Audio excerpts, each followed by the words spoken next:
Hi mga katrops, magandang buhay. Ngayon araw nga ho pala ay mag-harvest ako ng kamoting kahoy. Ito nga ho palang na-harvest natin ay napakalaking kamoting kahoy. Ay kaya naman pala ako nahihirapan bumunot. Ay napakalaki naman pala ng pagmamahal ko sa iyo. Ay biro lang ho. Ay 3 puno nga lang ho pala yung aking binunot. Ay sa dami nga ho pala na pwedeng lutuin din eh. Ay hindi ko ho alam kung ano bagang aking lulutuin dyan. Ay comment nyo nga mga katrops kung ano bang masarap na luto din eh. Kaya ho abang ako nagbabalat ng kamoting kahoy ay akin na hong iniisip ko ano bang luto ang gagawin ko dyan. Ay nga pala mga katrops, ay sa lugar ganinyo ano gan tawag diyan sa kamoting kahoy? Ay comment nyo lang ho kung anong tawag ho ninyo diyan. Ay inyo na din hong ilagay ang inyong lugar na din para alam ko kung saan lugar ho yan. Kung nakikita nyo ho malalaki ho yung ating kamoting kahoy. Akin hong tinignan iyan kung iyan ay magulang na, kung kahoy na ga. Pero hindi pa ho, yan ho malambot pa. Sadya ho talagang maganda lang ho talaga yung lupa ng atin na pagtaniman. Ay alam nyo ga, ang kamoting kahoy ay napakasarap ho. Kahit ho anong gawin yung luto diyan ay talaga hong masarap iyan. Kaya ho mga katros, pag ho kayo tinawag ng kamote ay wag ho agad kayong magagalit. Dahil ang ibig sabihin ho ng kamote ay masarap ho, saka ho malinis ho yung kalooban. Kahit ho gaano kadumi ang kanyang panglabas, ang mahalaga ho ay mabuti ang kalooban at masarap. Ay kung napapansin nyo ho kasi pag binalatan ho natin yung kamoting kahoy ay maputi ho, iyan ho yung aking ibig sabihin. Kaya pag tinawag ka hong kamote ay mabuti ang iyong kalooban. Pero ho ang loob ho ng puso ko ay ikaw lang ho ang siyang tinitibok. Ay biro lang ho. Ayun ho mga katrops, nakaisip na nga ho pala ako ng lulutuin din sa ating kamoting kahoy. Ay salamat ho dun sa saging, ay kaya ho ako nakaisip ng lulutuin gawa ho nung saging. Sana maging akin ka na. Ay biro lang.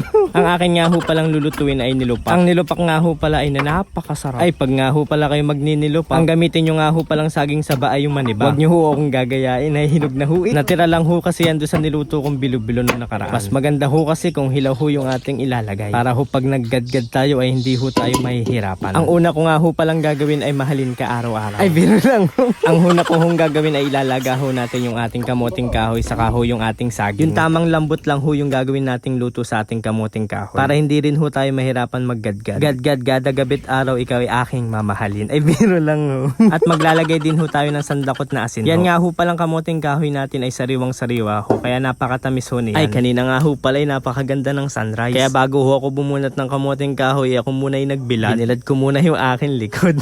Napakasarap ho kasi magbilad nini, may sariwang hangin. Sabayan mo pa ng kapimbara ko. Kaya sabayan mo ako para makapiling mo ako. Ay biro lang. Yun nga ho palang saging ay saglit lang ho natin ilalaga kasi hinog nga ho pala yan. Tapos ho lagi lang ho natin i-check yung ating kamoting kahoy. Baka ho kasi malugo. At nung tama na nga ho pala yung lambot ay akin na hong hinango. Tapos sasalain ho natin. Pagkahango ho natin at medyo lumamig na ho ay atin na ho siyang gagadgadin. Medyo papahapyaw-apyawan ho natin ng saging. Ay kung may ganyan ho kayong gadgadan ay mas mapapabilis ho kayo. Ikot-ikot lang iyan ay makakagawa na ho tayo ng masarap na merienda. Ay ang akin nga ho palang niluto ngayon ay nilupak. Gawa ho sa kamoting kahoy. Ang mga ginamit ko nga lang po pala diyan sa paggawa ho ng nilupak: kamoting kahoy, saging, gatas na malapot, saka margarine, saka ho keso. Yun nga ho palang asin ay sinama ho natin sa paglalaga kanina. Kaya ho habang ako nagigiling ay pumapapakwo ko ng kamoting kahoy. Sa nilagang kamoting kahoy pa lang ay napakasarap na. Mas pasasarapin pa ho natin sa nilupak. Sa nilaga nga ho palang kamoting kahoy mas masarap din ho kung lalagyan ho natin ng gata. Ay ayan nga ay nguya na nga ho ng nguya.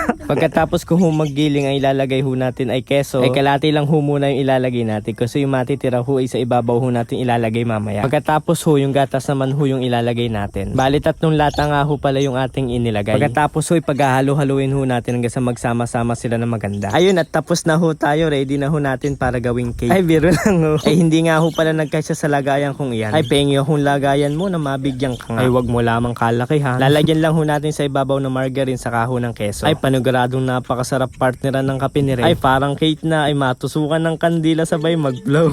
Ay kamoting kahoy lang ho iyan. Meron ka ng masarap na merienda. Pwede mo na din gawing hapunan kung tinatamad ka magkanin sa gabi. Ay habang nga ho pala tinitikman ko ay parang may kulang. Ay sobrang sarap naman ho niya ay parang may kulang ho talaga. Ayun yung kape ho pala yung kulang. Saka ho pala ikaw ay biro lang ho. May bubunutin pa nga ho pala tayong kamoting kahoy. Kaya comment nyo lang ho kung ano ho susunod natin lulutuin sa kamoting kahoy. Pagka merienda ko nga ho pala ay magtatanghalian na ho tayo. Ay napakasarap talagang kumain din sa bukid. May sariwang hangin at sariwang mga gulay. Ano nga ho palang favorite yung gulay mga katroops? Ayun at magtatanghalian na nga ho pala kami. Kain ho tayo mga katroops. Simpleng tanghalian ho sa kabukiran. Ay kahit ano nga ho palang ulamin mo din ay napapasarap. Wag lang ho talaga mawawala yung kape. Maraming salamat ho sa inyo mga katroops. Love love.